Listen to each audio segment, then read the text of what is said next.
കൂട്ടുകാരെ, മിനീസ് കിച്ചണിലേക്ക് എല്ലാവർക്കും പെട്ടെന്ന് നമുക്ക് ഉണ്ടാക്കാൻ പറ്റും. നമ്മൾ അരിപ്പൊടി കൊണ്ടാണ് ഇത് ഉണ്ടാക്കിയിരിക്കുന്നത് കേട്ടോ. നമ്മൾ ഇടിയപ്പമൊക്കെ ഉണ്ടാക്കുന്ന അരിപ്പൊടി കൊണ്ടാണ് ഉണ്ടാക്കിയിരിക്കുന്നത്. അരിപ്പൊടി കൊണ്ട് ഈസിയായി പെട്ടെന്ന് നമുക്ക് 1 മണിക്കൂർ കൊണ്ട് ഒരു പാലപ്പത്തിൻ്റെ റെസിപ്പിയാണ് കേട്ടോ. വീഡിയോയിലേക്ക് പോകുന്നതിന് മുമ്പ് വീഡിയോ കണ്ട് ഇഷ്ടപ്പെടുവാണെങ്കിൽ ലൈക്ക് ചെയ്ത്, ഷെയർ ചെയ്ത്, കമൻറ്റ് ചെയ്ത്, സബ്സ്ക്രൈബ് മറക്കല്ലേ. നമുക്ക് വീഡിയോയിലേക്ക് പോകാം. പെട്ടെന്ന് നമുക്കത് ഈ അരിപ്പൊടി കൊണ്ടൊരു പാലപ്പത്തിന് ഉണ്ടാക്കുന്ന റെസിപ്പിയാണ്. തേങ്ങ ഒന്നും ചേർത്തിട്ടില്ല, അരിപ്പൊടി കൊണ്ടാണ് ഉണ്ടാക്കുന്നത് കേട്ടോ. അപ്പം അതേ മിക്സിയുടെ ജാർ എടുത്ത് വെച്ചിട്ടുണ്ട്. ഇതിലേക്ക് 2 കപ്പ് 250 ml കപ്പിന് 2 കപ്പ് അരിപ്പൊടി. നമ്മൾ ഇടിയപ്പമൊക്കെ ഉണ്ടാക്കുന്ന സൈസ് പൊടിയാണ് കേട്ടോ, നൈസായിട്ടുള്ള പൊടി. അപ്പം നമുക്ക് ഇതിലേക്ക് ജാറിലേക്ക് ഇട്ട് കൊടുക്കാവേ. 1 കപ്പ് ചോറ്, 2 കപ്പ് പൊടിക്ക് 1 കപ്പ് ചോറ്, 2 ടേബിൾ സ്പൂണ് പഞ്ചസാര,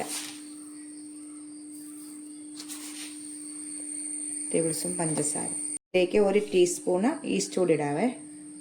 എന്നിട്ട് നമുക്കിതിനാവശ്യമുള്ള ഉപ്പ് കൂടിയിട്ട് നമുക്കൊന്ന് വെള്ളം ഒഴിക്കാം. എനിക്ക് ആവശ്യത്തിനുള്ള, ഇപ്പം ഞാനിപ്പോൾ 1 ടീസ്പൂൺ ഇടുന്നുണ്ട് ഉപ്പ്. 1 കപ്പ് വെള്ളം, 2 കപ്പ് വെള്ളമാണ്. ആദ്യം 1 കപ്പ് ഒഴിച്ചു, ഇത് 2 കപ്പ്. നമുക്കൊന്ന് അരച്ചെടുക്കാം. അരച്ചുകൊണ്ട് വന്നിട്ടുണ്ട്. നമുക്കിത് ഇതിലേക്ക് ഒഴിക്കാം. കണ്ടോ, ഇതിൽ ഇത്രയാണ് വേണ്ടത്. ഒത്തിരി വെള്ളം നീട്ടല്ലേ, ഇത്ര അളവിലാണ് വെള്ളം വേണ്ടത്. ഇതിലേക്ക് ഒഴിച്ച ശേഷം നല്ലോണം ഒന്ന് നമുക്ക് മിക്സ് ചെയ്യാവേ. കണ്ടോ, നല്ലോണം ഒന്ന് മിക്സ് ചെയ്ത ശേഷം ഒന്ന് മൂടി വെക്കാം. മൂടി വെക്കുമ്പം നമുക്ക് പെട്ടെന്ന് പൊങ്ങാൻ വേണ്ടി ഒരു ടിപ്പുണ്ട് കേട്ടോ.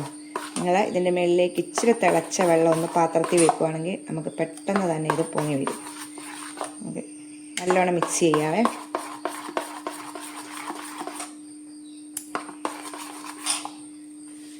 വെക്കാം. ഞാനിത് തിളച്ച വെള്ളം ഒന്ന് വെച്ച് കാണിക്കാമോ നിങ്ങളെ. നല്ല തിളച്ച വെള്ളം വേണം. അപ്പം നമുക്ക് ഇരിക്കട്ടെ. 1 മണിക്കൂറിനായി ഇത് നല്ലോണം പൊങ്ങും. ഇപ്പം നല്ല തണുപ്പ് സമയമായപ്പോഴത്തേക്ക് ഇത് നമുക്ക് പൊങ്ങി കിട്ടാനായിട്ട് പാടാണെങ്കിൽ ഇങ്ങനെ ഒരു വിദ്യ ചെയ്യണം കേട്ടോ.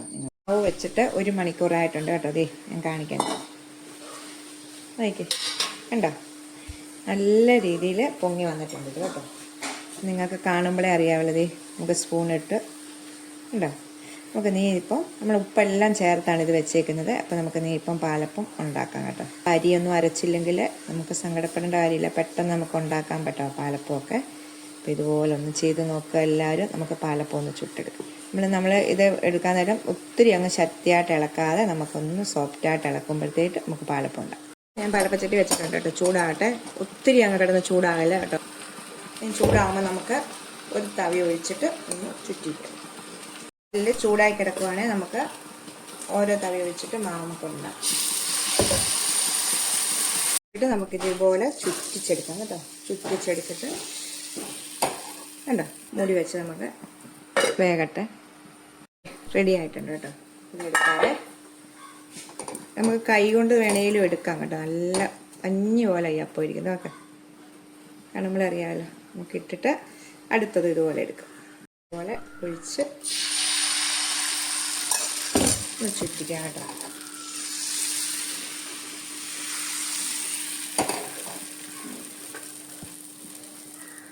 ഇത്തറും റെഡി ആയിട്ടുണ്ട് കേട്ടോ. നമുക്ക് ഇതെല്ലാം ഇതുപോലെ ഒന്ന് എടുത്ത് റെഡി ഉണ്ടാക്കിയിട്ട് നമുക്ക് എടുക്കാം കേട്ടോ. ഉണ്ടോ, നല്ല അരിപ്പൊടി കൊണ്ട് ഉണ്ടാക്കിയാന്ന് പറയത്തേയില്ല. നല്ല പഞ്ഞു പോലത്തെ അപ്പമാണ് കേട്ടോ. നമുക്ക് മൊത്തത്തിൽ ഉണ്ടാക്കിയിട്ട് നിങ്ങളെ കാണിക്കാതെ. അരിപ്പൊടി കൊണ്ട് ഉണ്ടാക്കിയുണ്ടോ പാലപ്പം. നല്ല സോഫ്റ്റ് പാലപ്പം കേട്ടോ. പിടിച്ചാൽ നല്ല മയം. പച്ചരി ഇല്ലെങ്കിൽ നമുക്ക് അരിപ്പൊടി കൊണ്ടുള്ള പാലപ്പം ഉണ്ടാക്കാൻ പറ്റും കേട്ടോ. അപ്പം നിങ്ങളെല്ലാവരും ഒന്ന് ട്രൈ ചെയ്ത് നോക്കണം. ഞാൻ ഇതൊരെണ്ണം മുറിച്ച് കാണിക്കാവേ നിങ്ങളെ. നല്ല സോഫ്റ്റ് കണ്ടോ. അപ്പം എല്ലാവരും ഒന്ന് ട്രൈ ചെയ്ത് നോക്കണം. അടുത്തൊരു വീഡിയോ കാണാൻ. ടാറ്റാ.